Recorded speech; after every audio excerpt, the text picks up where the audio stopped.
Hej, jeg hedder Tune Hein, og velkommen til Hein Degn & Partner, eller HDP, som vi kender det.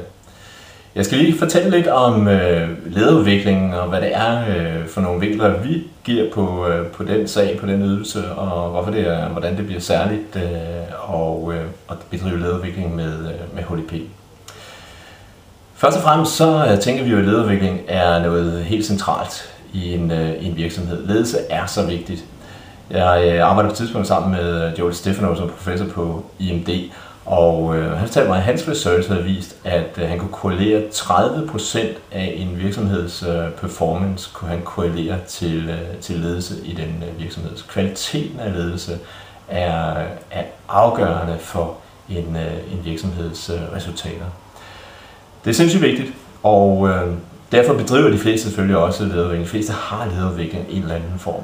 Og spørgsmålet er også i virkeligheden bare, hvad skal man vælge, og hvem skal gøre det? De vinkler, vi lægger på lederudvikling i HDP, det er, at det er ikke for sjov, det er ikke for frokostens skyld, det er for at skabe forretningsmæssige resultater. Så det er ikke for hyggens skyld, det er fordi, der skal komme noget business ud af det. Grundlaget for vores virksomhed er jo en sammentænkning af det strategiske og organisatoriske perspektiv og det ledelsesmæssige personlige perspektiv. Altså den spejling, der er mellem lederen og organisationen, er helt centralt, og den bliver også helt central i lederudviklingen. Så man kan sige, som leder, så får du meget af det, du fortjener, fordi organisationen spejler dig. Men det er jo samtidig dit stærkeste værktøj som leder, at det du gør bliver spejlet. Så hvis du gør det rigtige, så bliver det også spejlet til det rigtige. En anden vinkel vi lægger på det er omkring handlekraft. Vi mener, at noget af det vigtigste ledere kan gøre og skal gøre, og lederteam skal gøre, det er at eksekvere på strategien. Så man skal ikke lede på grund af trivsel eller for at så mange andre ting. Man skal lede for at få resultater, man skal lede for at eksekvere strategien. Og så er der alle mulige midler til at nå derhen. Men man skal holde et centralt mål for øje at få eksekveret strategien. Hvad er det for nogle effekter, man får af lederudvikling med HDP? Jamen noget af det, vores kunder spiller tilbage og fortæller os, det er et ord som alignment. Altså at få et fælles syn, en fælles fortolkning af strategien. Alle virksomheder har jo strategier, de er alle sammen lanceret, de er alle sammen blevet sendt rundt på PowerPoint. Det vi oplever og møder hos vores kunder, det er, at ofte så har forskellige grupper og forskellige personer deres egen fortolkning af strategien.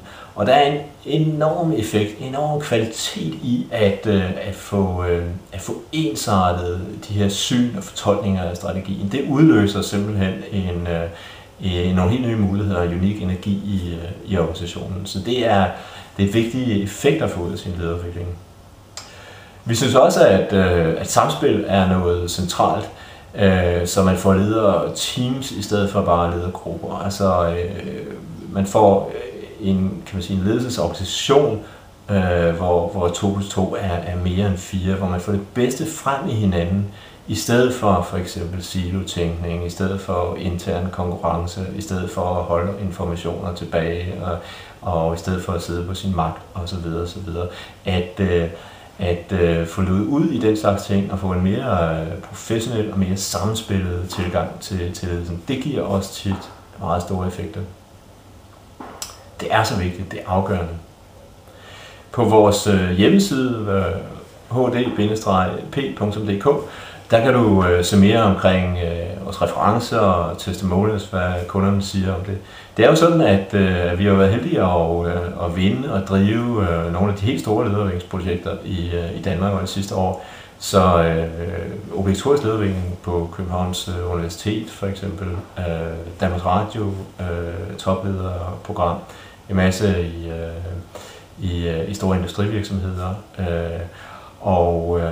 Så du kan se det hele på vores hjemmeside, som du er velkommen til at besøge. Hvis du synes noget af det her er interessant, vækker en nysgerrighed, så tryk på knappen nedenunder og få kontakt med en ekspert, få en dialog omkring, hvordan vi ser på tingene, og om måske det kan matche nogle af dine behov. Det vil vi sætte pris på at høre fra dig. Velkommen.